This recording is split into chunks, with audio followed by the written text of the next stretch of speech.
Fire from the sky, the rain of arrows that blotted out the sun.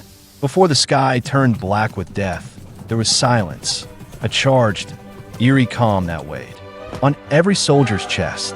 The plains, golden and still, seemed to hold their breath. Commanders traced battle plans into the dirt, while scouts whispered of an enemy far more numerous than expected.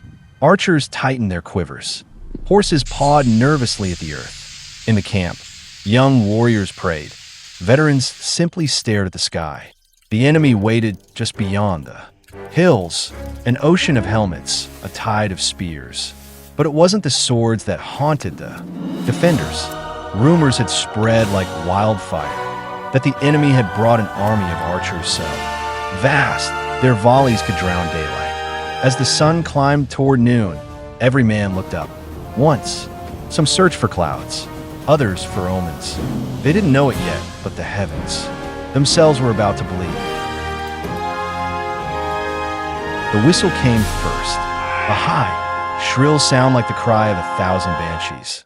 And then a black mist filled the sky. Arrows, too many to count, blotted out the sun. They rose as one body and fell like judgment. There was no place to run, no time to scream.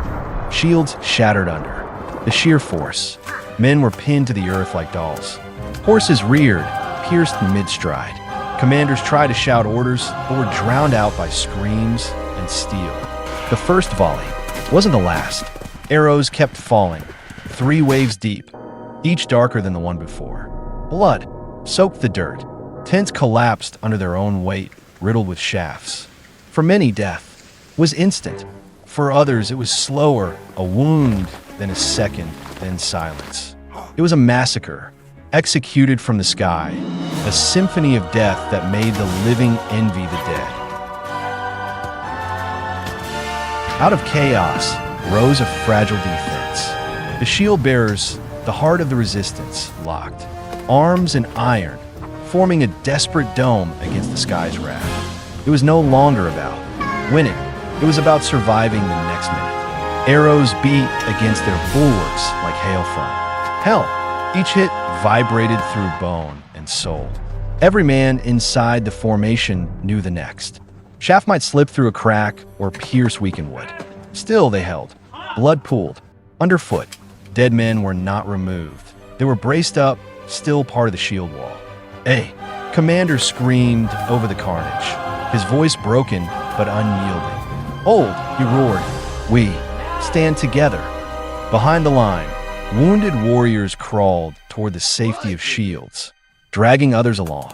There were no cowards left, just survivors. But above them, thunder rumbled, not from the sky, but from bowstrings. Another volley was coming. When arrows couldn't finish the job, fire did. Flaming death rained down next, turning the sky into an inferno. Arrows, dipped in pitch and lit with hatred, fell among the wounded, the hiding, the desperate. Tents erupted like torches. Cartloads of supplies exploded in flames. The shield wall didn't break, but it burned. Smoke swallowed the cries of the injured. Shields cracked in, the heat blistering hands and faces. The enemy wasn't just aiming to kill, they wanted to erase. Fire ran across the battlefield like a living beast, devouring everything in its path.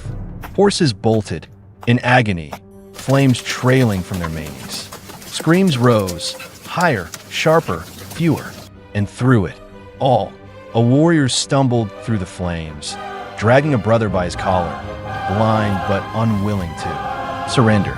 As the sun vanished behind the smoke, the sky turned orange and death no longer came in silence. It roared. They had endured fire and death, but not defeat. Amid the smoldering ruins, a cry rose. Now, with eyes burning and lungs full of ash, the surviving archers knocked their final arrows.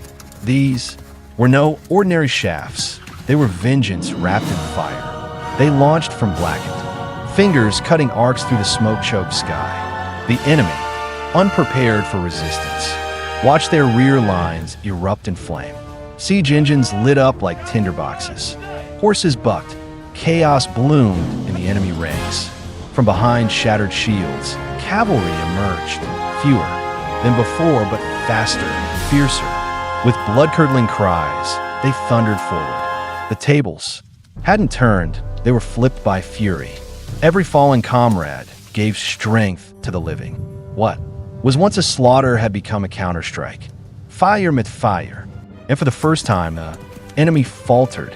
The defenders didn't expect to win, but they would make the enemy bleed forward. Every step forward. The sun dipped, but the killing did not. Shadows stretched over the field, now soaked in blood. The rain of arrows had thinned, but the horror had not. Every man who stood did so beside 100 fallen. Blades clanged, armor cracked, and screams echoed like music of the damned. Faces were unrecognizable, masked in dirt and gore. But still they fought. In the dying light, defenders made their final stand, backs to fire, eyes to the enemy. There was no hope of rescue, no promise of dawn, just resolve. A commander rallied the last circle. If we fall, we fall. Facing forward, arrows fell like punctuation, and still they stood.